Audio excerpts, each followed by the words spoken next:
Folks, Gene Galin here with the Chatham Journal. I am with Elle Kimsey, and we're at the JoyRide Equestrian. And you started this up in 2017. How did you start this up? I really wanted to create a program where I could start from scratch and make something that was exactly what I wanted it to be. So I'm really pleased to say we've done that. We've done that for years now, for 7 years, and it's a ton of fun. So we started because I was teaching lessons in Michigan, and I got my therapeutic riding certification up in Michigan. And I wanted to come here and create a program that was welcoming to a lot of different kinds of people, and that could teach horseback riding to a wide range of different types of people that you might see in a given day. So our goal here is to be a welcoming and safe and inclusive space. All right, you started off in Michigan, and you say you came down here. While you were up in Michigan, what said, hey, I need to go down to North Carolina? Oh, honestly, my husband's job brought us here. All right. But I'd lived here before. I can't seem to stay away. I've moved away 3 times and always come back. Okay, well that's a good thing. I'm Yes. sure there's a lot of people in North Carolina who feel the same way you do. How did this happen? I mean, you had this vision. How did you hook up with the Snipes and start off this operation? Or have you always been at this one location, or did you start off somewhere else? Yes, we started here. So I came to North Carolina. I started teaching therapeutic riding at the North Carolina Therapeutic Riding Center, where I met a lot of really cool people. And one of them was running a program here, but she was leaving. So that opportunity presented itself really quickly, actually, after moving here. Okay, you throw out the term therapeutic riding. For Yes. us folks who don't quite understand what therapeutic riding, I understand the riding part, but when you say therapeutic, Yes. what does that exactly mean? So actually a better word for it these days is adaptive riding, but traditionally it's called therapeutic riding. It's for people with disabilities. So we don't do that here, but the Therapeutic Riding Center where I was working is a nonprofit center that's geared specifically towards people with disabilities. Okay, and what drove you, or what was the passion that drove you to get involved with therapeutic riding? I'd been a riding instructor for years, but I wanted to do something more meaningful than teach riding lessons to just anybody.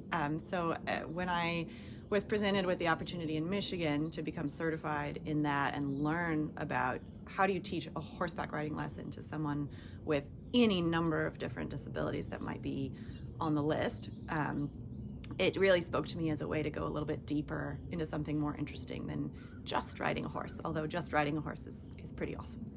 Well, you mentioned it's pretty awesome. I think I ran into you last Saturday. Yes. What started you into horseback riding? I started taking lessons when I was 9 years old at a farm near my house. My mom was involved with the people there, and I just loved it. I just loved the peace that I felt in the countryside setting of that farm. I loved my teacher was very slow and patient and kind. The horses were very sweet. And as a kid, I didn't quite fit into any other activities, but I felt very at home there. So were you a blessing to the teacher, or it sounds like maybe you were a difficult student? I think I was a difficult student because I took a very long time to get anything done.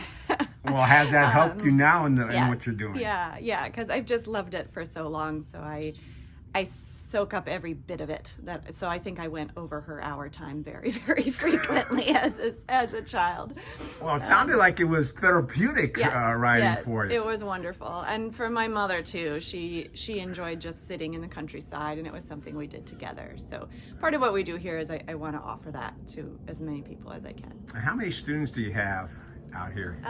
We have about 40 students a week. Okay. So we have some people that come every week. We have some people that come every other week, but in a given week we have about 40 riders. And what kind of student gets the most benefit from doing this? Well, we have such a variety here, but I would say some of my favorite ones are people who are anxious or busy or have a lot going on in their life, and for them their riding lesson every week is a place of peace and calm and presence. To be with a horse and send a clear communication to that horse requires a lot of presence of mind. So you can't be anywhere else, you have to be here. What gives you the most satisfaction from both the humans that you have here and from the horses? Because it sounds like it's a mutual benefit society. It's not just the humans that benefit. It sounds like the horses get or enjoy doing this as well. That is the hope. Yeah. And I think they do. I had somebody ask me last week, like, do you think they enjoy it? And I really think they do. When we go out to get them in the pasture, they come right over. They're very happy to come in.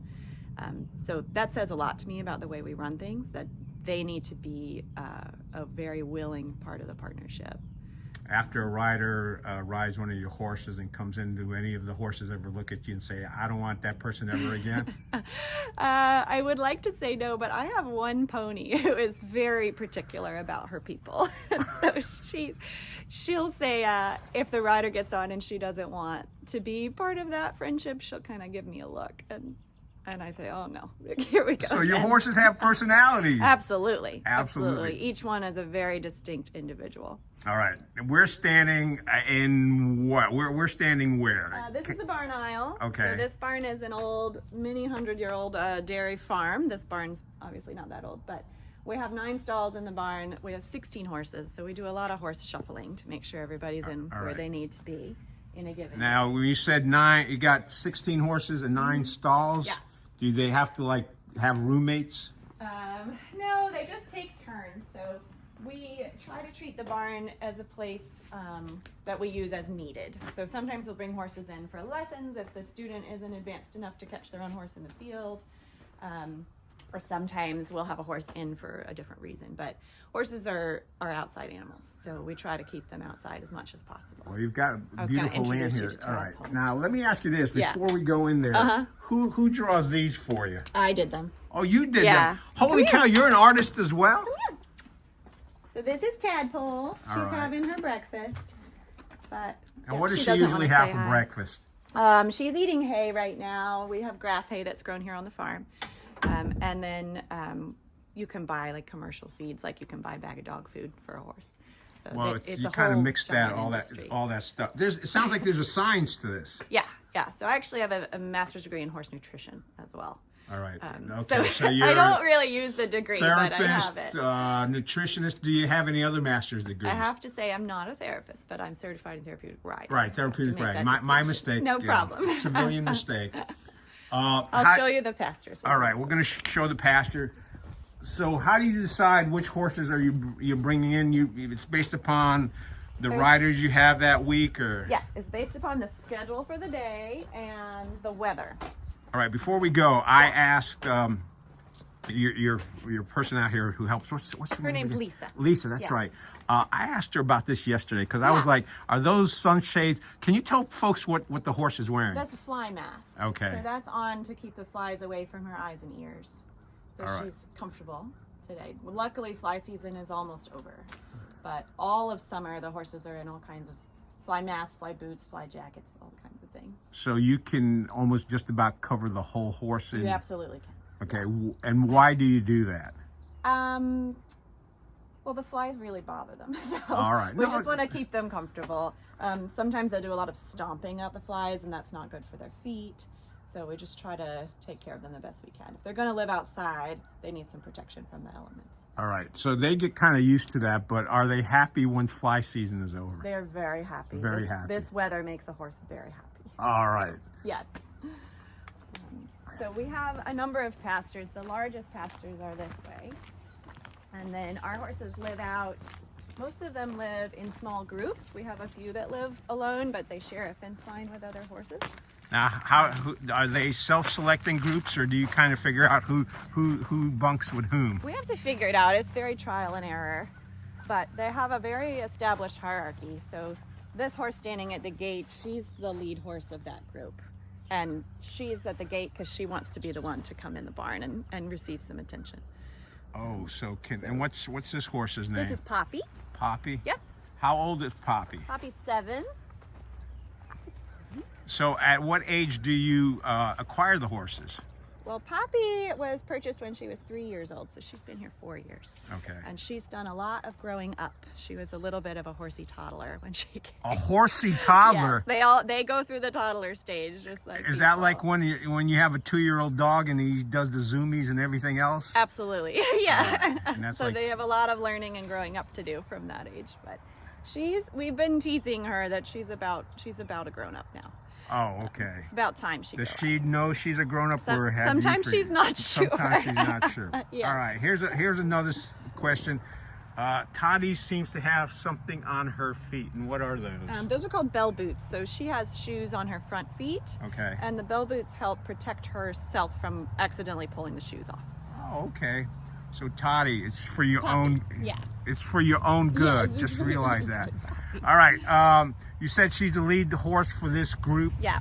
So the hay's actually coming now. So she's going to be the first one to get to eat the And hay. is that self-determined in the group, or is Yep. They sort that out. they sort that out? And we let them sort it out themselves. And unless there's a pairing that really doesn't get along, we won't put them together. So Right. it's a little bit of a matching game. Now you got all this beautiful landscape out here. Do you use that ring over down in there? That's our large arena. We also have a small arena. Okay. So we use the large arena for riders who are a little more advanced and can steer on their own. Whereas for beginner riders, we steer for them. We have them on a lead line and help them learn how to balance and how to be reading the horse's body language and understand what they need to be doing all the time. We're getting close to 9, and I know you've got some folks coming in at 9. So let's talk about if someone signs up to join your program and to learn, and you said you get all ages. So are we talking from what's the minimum age to the oldest range that you've had out here in the last 8 years? So I won't name names, but No, my of course, there's HIPAA my oldest regulations. rider is 79 years old. Okay. And her sister is also in her mid-70s, and her sister just started riding about 3 or 4 years ago. And why did they So, choose to start riding at their age? One of them had been a rider, wanted to get back to it, and they almost sort of said to me, if I don't do it now, I won't do it. So it felt important. But for them, it's a place of peace. It's a place to get away from any stresses in their life and to connect with each other and with their horses. And then my youngest rider is my daughter. She's 2 years old. She started riding when she was about 9 months old, and she doesn't ride frequently, but she has her own little pony, and we work together, so that's really fun. Does that put a smile on your face when Yeah, you see your absolutely. daughter out Yeah. there and you're thinking, oh my gosh, in a few years she's going to be out there doing it herself? Yeah, absolutely. And my youngest student is 3. He just turned 3. How do folks find out about you if they want to sign up with a website, email address, phone number? We have a website. It's JoyRideEQ.com. And we do have a wait list, but I'm always adding people to it and working through it, so they can get in touch with me through the website or through my email, which is also on the website. All right, we talked about your horses. We talked about the youngest rider, the oldest rider. Can you give folks an idea of what kind of, it sounds like you have options as to what kind of curriculum they can use. And actually, you know what? Let me ask you about that horse over there. Oh, yeah. He's got painting on him. What is going on here? I That's know he didn't do that himself. No, that's Winona. Her owner's a lovely artist, and she's getting ready for a Halloween party today. Oh, okay. So she's can go drawn. look at Is her. that anatomically correct? What she's drawn on that horse of hers? It's Or is probably she not just- 100% exact, all but right. it's very close. She did a really good job. Hi, Noni. All right. Look at that. This is Winona. She's the boss of this field because she's waiting at the gate, and that's my horse Sunny over there. All right. So. Now, say I'm going to ask a question that I may get beat up for, but are most of your lead horses female horses? Honestly, most of our horses are female horses at this point. I don't Okay. really know why that happened, but we only have four male horses, and out of the 16. Do male horses behave differently than female horses? They do. They tend to be a little more goofy. A little Females do or males? Males. Oh, The of males are a course. little Men more all the playful. time. Yeah. Goofy. In the wild, in the herd dynamic, the females are the lead horses, and the males are sort of the fighting horses that protect the herd. So we don't have any stallions here. They're all castrated males, but they retain some of that playful energy. So the male horses are I'm looking at them because they're over there, but they're definitely a little more silly. A little than silly, the mares. yeah. The That mares sounds like a they bunch tend of to be very guys. serious. All right, so let's say I'm a first-time rider. What's the process that I go through? how do you determine what horses you affiliate with, which riders?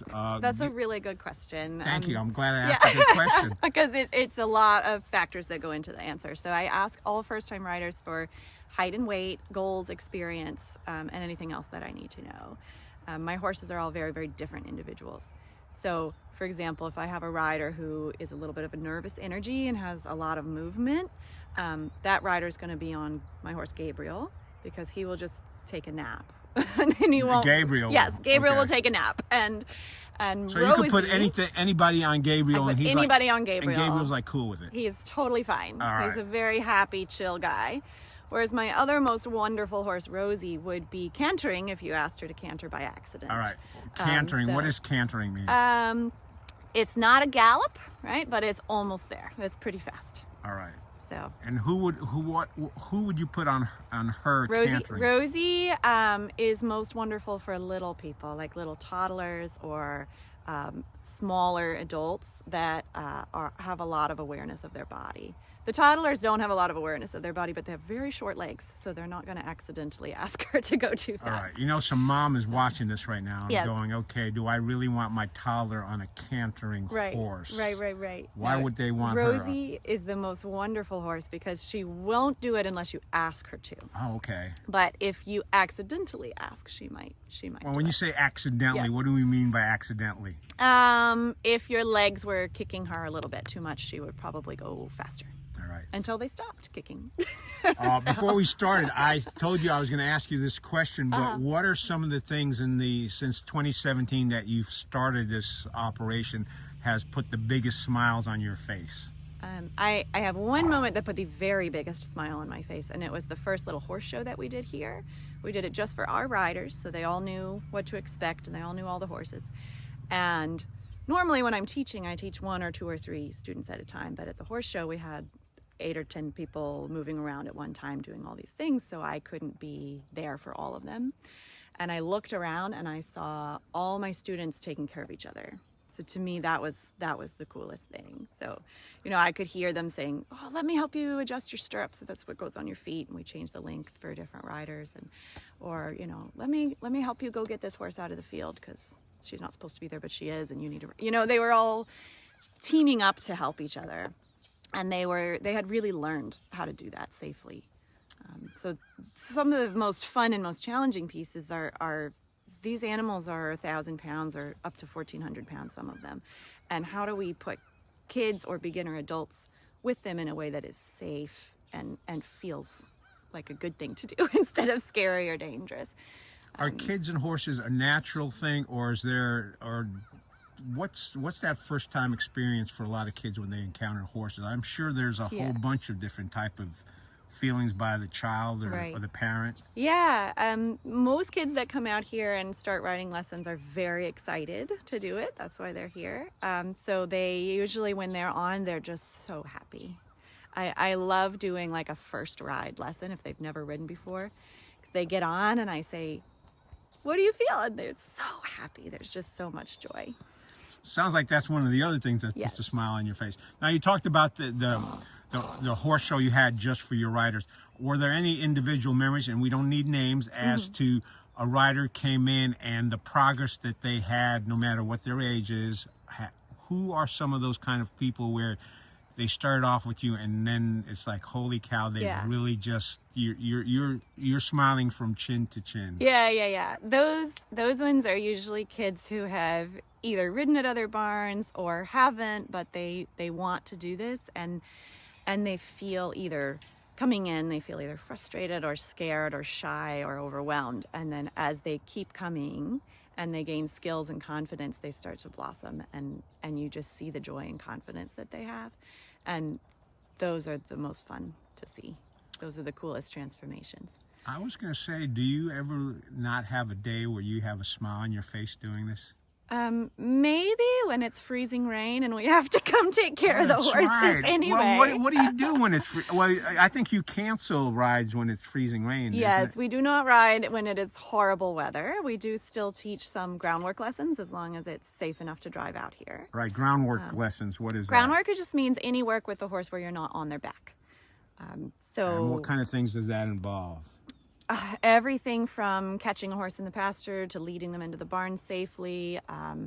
Like we have one pony who will absolutely just go eat grass unless you have enough leadership skills with her to direct her to where you want her to go. She's very motivated by the presence of grass, and it's everywhere. So groundwork is anything from as simple as that kind of thing to we do lunging, where we put the horse on a large circle and they run around us for exercise. Take them out in the woods by themselves where they can get a little bit fearful and scared, but you want to do that to prepare them for trail riding. There's a whole lot of different Wait a minute, things you're we doing can that do. with the horses or with the riders? The horses, yeah. Okay, so the horses are scared to go in the woods. They, as herd animals, they're a little bit fearful to be by themselves. Oh, okay. And the barn is home base. It's where they feel safe. So the woods feel far away. There are deer out there. There might be other things that make them a little bit fearful. So they have to gain confidence. They need to stay away from any house made out of candy. Yes. Some people will get the reference, some people won't. All right, so we've talked about an overall experience. You start them off again. Let's talk through a young child, a teenager, an older person. Just kind of walk us through the process. They reach out to you, you get put on the waiting list right now. Yes, for now we're on the wait list. We do have some openings depending on schedules, instructors, horses available, all kinds of different factors that go into the scheduling. And then they ride. Most of our riders ride once a week. We have some riders, mostly teenagers, that ride up to 4 times a week because they're really invested in this sport, and that's what they do with their time. You can lease a horse. You can half lease a horse. You can buy a horse. And then once you've bought a horse, you're really all in. You're really committed. So you can basically, if you buy a horse, you can draw on your horse. That's right. Draw whatever you want. Half lease, is that, am I sharing my horse with somebody else? Yes, or if I own the horse, somebody could maybe half lease it. So Okay. I ride the horse, or I use the horse for lessons. They use the horse a few days a week. So Oh, okay, there are that's some pretty good. options for getting into the sport without going and purchasing one right And away. you get to lease the whole horse. So you don't like give me Right. the rear end and you Right, take right. the front. Okay. Anything else folks need to know about your operation here, JoyRide Equestrian? Is Yes, that correct? That's okay. the name. Yeah. Anything else they need to know? I mean, I think there's a lot of different types of horseback riding programs out there. So what we're trying to do here is really sort of bridge the gap between therapeutic riding and traditional like competition lesson barn riding. So there's a lot of different types of programs. So I just think there's a fit out there for everyone. And if we're a fit for someone, I'm really happy to have them be part of our community. All right, last question. You've been doing this 7 years, so you've done this long enough where you've seen some of your younger riders and grow up, and some of them may have moved away. What were some of the best compliments or some of the best feedback that you've gotten from some of those younger riders who've kind of grown up, or even the older riders Yeah. that have grown up? Just that their time here was a special time and that it was helping them through something. Some of our younger riders, especially like middle school age, which is really hard for everyone, they find that this is a happy place for them. So if it gets them through a part in their life and helps them come out on the other side a little bit in a different place. That's the best Anything else compliment. to let folks know before we wrap this up?